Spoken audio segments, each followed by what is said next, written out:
So భారత అంద మహిళల జట్టు అయితే విజయం సాధించింది. అందులో భాగంగానే ఏపీకి చెందిన కరుణకుమారి అయితే గ్రాండ్ వెల్కమ్తో గన్నవరం ఎయిర్పోర్ట్కి చేరుకుంది. సో స్పోర్ట్స్ అథారిటీ వాళ్ళందరూ కూడా గ్రాండ్ వెల్కమ్ చేస్తూ ఉన్నారు.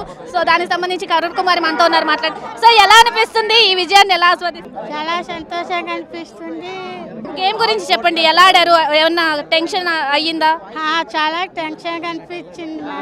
మీ టీం గురించి ఏం చెప్తారు? మన టీం మొన్న ఆల్రెడీ ఆడి గెలిచింది టోర్నమెంట్లో. ఈ టోర్నమెంట్ ఎలా సాగింది?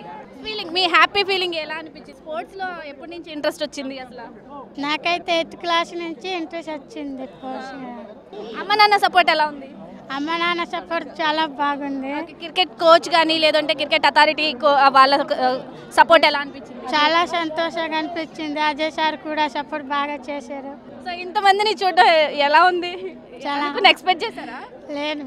ఓకే, ఇంత చిన్న వయసులో కూడా చాలా టెన్షన్స్ దాటుకొని వెళ్ళి గెలిచారు కదా, ఇండియా కప్ కొట్టారు, మొత్తం ప్రౌడ్ మూమెంట్లో నడుస్తుంది. నెక్స్ట్ ఏంటి, ఏం స్టెప్ తీసుకుందాం?